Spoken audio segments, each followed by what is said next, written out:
जय हिंद दोस्तों, सैनिक समाचारों में आपका हार्दिक स्वागत है। सबसे पहले बात करूंगा दोस्तों हेडलाइंस की। 8th पे कमीशन, फाइनेंशियल एक्सपर्ट क्या कह रहे हैं, कब होगा लागू, कितना हो सकता है फायदा। और ये मुख्यमंत्री जी अजीब है, इन्होंने भी घोषणा कर दी है। और 8th पे कमीशन की चेयरमैन को एक और बड़ी जिम्मेदारी, chief of army staff general साहब की सीधी चेतावनी, यूनिट 24 आवर्स रहेगी तैयार और इसके लिए लगातार कर रहे हैं इंस्पेक्शन। अब आप देखिए इस दरोगा की करतूत, जहां बाना जिले का यह दरोगा और किस तरीके से एक महिला के साथ कुश्ती लड़ रहा है और उसकी पिटाई कर रहा है बर्बरतापूर्ण। और एक और चेहरा खाकी का, हाँ जी दोस्तों, 3 पुलिस वाले छुट्टी लेते हैं और 24 लाख की डकैती करते हैं। 3 पुलिस वाले, झांसी उत्तर प्रदेश की बात करूंगा।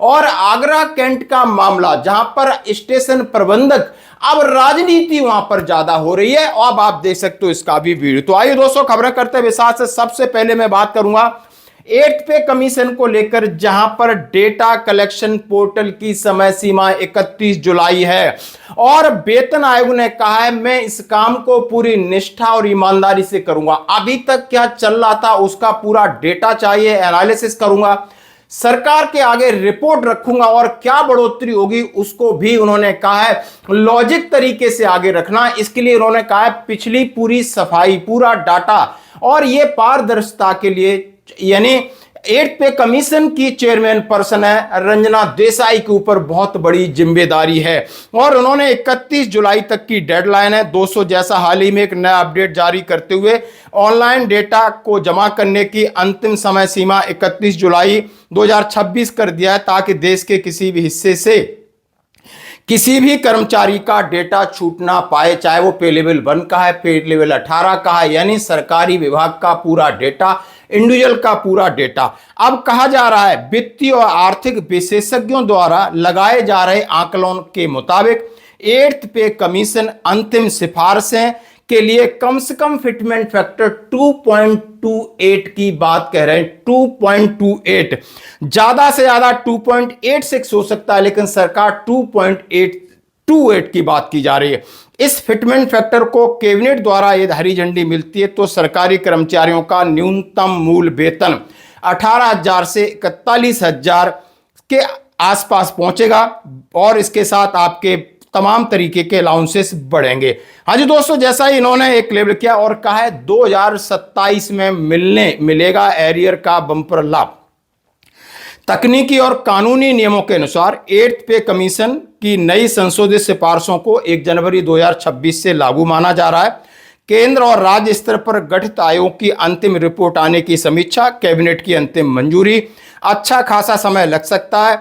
2027 के शुरुआती महीनों तक पूरी होने की उम्मीद है। ऐसी स्थिति में नया वेतनमान पूरी तरीके से लागू होगा।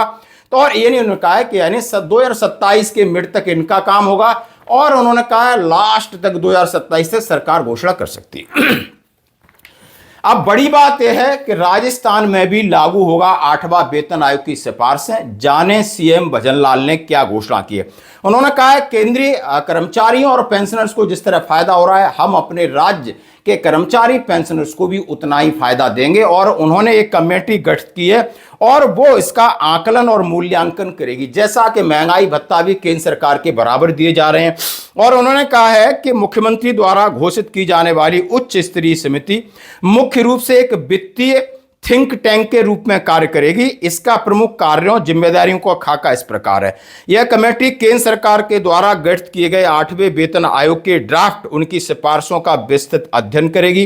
राजस्थान के बजट और वित्तीय ढांचे का संतुलन बनाने के लिए अध्ययन करेगी और नया पे मैट्रिक्स और फिटमेंट फैक्टर के ऊपर सिफारिश देगी। यानी इन्होंने भी अपनी तैयारी कर दी है और घोषणा भी कर दी है। आप जैसा कि खबरों में देख सकते हो, उन्होंने कहा है हमें भी अपने कर्मचारी पेंशनर्स की चिंता है। और उन्होंने एक प्रधानमंत्री का एक विजन है, यानी नागरिक का सम्मान हो और नागरिक को जो जितनी सहूलियत है, चाहे कर्मचारी आम नागरिक है, उसके लिए जो भी योजना है उन्हें सही तरीके से जल्दी लागू कर देना चाहिए। तो दोस्तों ये थी बड़ी अपडेट।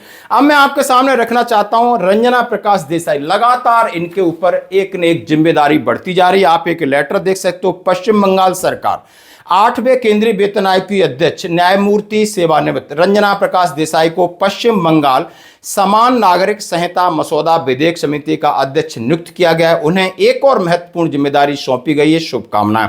हाँ जी दोस्तों, ये लेटर दे सकते हो। 10 जुलाई 2026 का है। भारत के संविधान के अधीन राजनीति के निर्देशक सिद्धांतों के भाग 4 में अनुच्छेद 44 के प्रावधानों के मद्देनजर भारत के पूरे भूभाग में नागरिक के लिए एक समान नागरिक संहिता सुनिश्चित करने का प्रयास करेगा।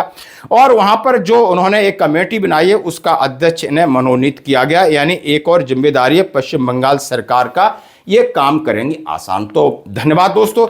अब मैं बात करूंगा सबसे बड़ी बात, chief of army staff general Dheeraj Seth बहुत बुरी तरीके से लगातार अपना दौरा कर रहे हैं और दौरे की प्रमुख बात उन्होंने कहा है सतर्कता, नवाचार और संयुक्तता, यानी अपना उनका जो दृष्टिकोण है विजय, सतर्कता, नवाचार, संयुक्तता, आत्मनिर्भरता और योद्धा सर्वोपरि पर प्रकाश डाला। और इसके लिए उन्होंने कहा है ये सारा बदलाव यूनिट लेवल पर देखना चाहते हैं, चाहे आप किसी कोम्स के, कोर के हैं, आर्म्स के हैं, सपोर्टिंग के हैं, यूनिट लेवल पर उन्होंने कहा है आपको 24/7 तैयार होना होगा। ऑपरेशन सिंदूर जारी है और इसके साथ उन्होंने कहा है जो कोऑर्डिनेशन है अफसर जेशू जवानों का वो भी बेहतर होगा। आपकी परिचालन क्षमता, लगातार आपको युद्ध अभ्यास की प्रैक्टिस करनी होगी। मैन पावर आपकी मोटिवेट होगी। योद्धा सर्वोपरि पर जोर दिया, यानी जवानों पर जोर दिया। तो आप देख सकते हो, यानी इनका जो विजन है वो जमीनी पर है, यूनिट लेवल पर है। और इस बात में थोड़ा थोड़ा इशारा है कि आपने जवानों को मोस्टली ट्रेन करना है। जवानों के और अफसरों के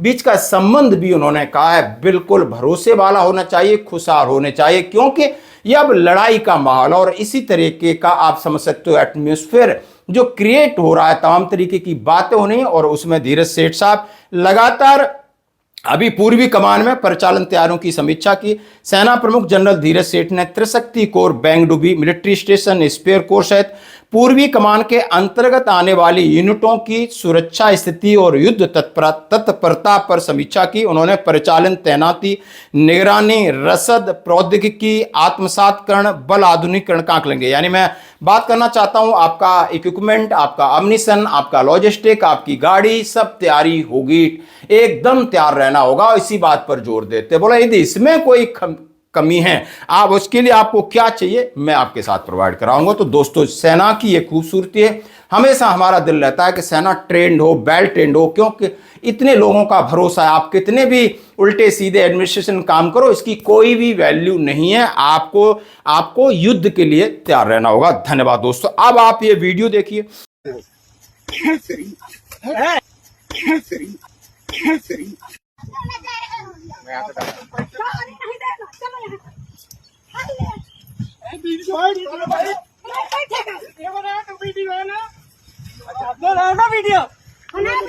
वीडियो बनाओ तुम।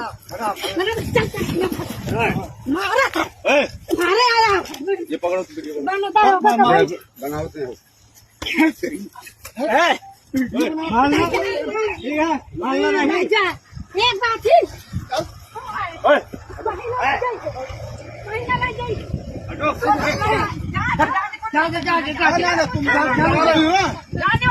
करा रही हो ना, हम नहीं करा रहे तो हमारे आगे नापो ना, नापने काम का प्रेम से कह रहा हूँ। जिला बांदा पुलिस को शर्म आनी चाहिए। सबसे ज्यादा एसईओ सदर सौरभ सिंह को आना चाहिए, जो पुलिस महिला को पटक लिया है, मारपीट कर लिया है, एफआईआर दर्ज कर दी और सिविल गाड़ी में उसके हस्बैंड को ले जा रहा है।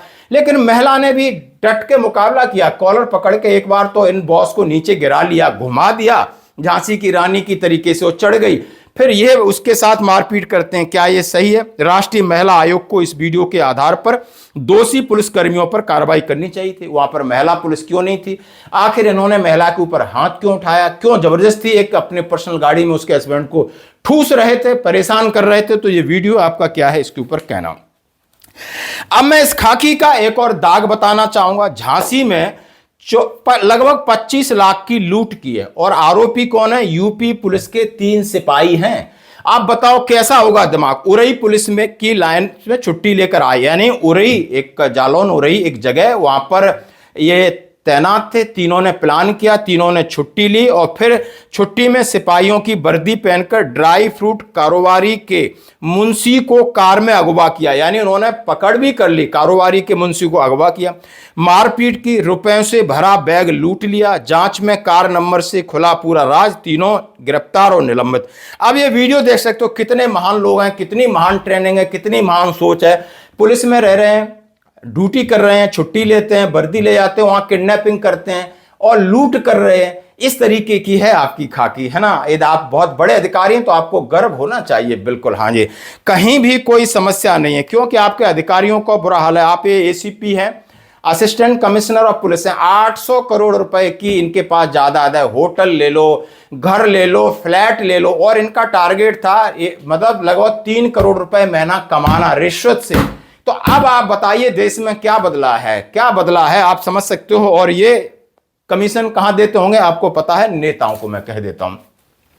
चलो दोस्तों, एक और बात करता हूं। अभी आपने एक मामला देखा हो, आगरा कैंट रेलवे स्टेशन का, उप स्टेशन मास्टर आरपीएफ के बीच जो विवाद हुआ था, उसके लिए एक प्रेस कॉन्फ्रेंस आयोजित करते हैं। और ये हैं वहां के अधिकारी हैं, कोई पिचई जी हैं, और इनका तो अलग ही प्रेस कॉन्फ्रेंस कर रहे हैं। खड़े हो गए honourable prime minister, home minister, railway minister, और उनको सल्यूट कर रहे हैं। कहीं नहीं है, लेकिन कहीं ना कहीं मीडिया में जाए तो लग रहा है इसको आप क्या कर्तव्य निष्ठा बोल सकते हो या चमचागिरी बोल सकते हो। यार, इस जो केस चल रहा है, जहां पर जो झगड़ा हुआ है, और उसको लेकर कई प्रकार की अब राजनीति भी हो रही है।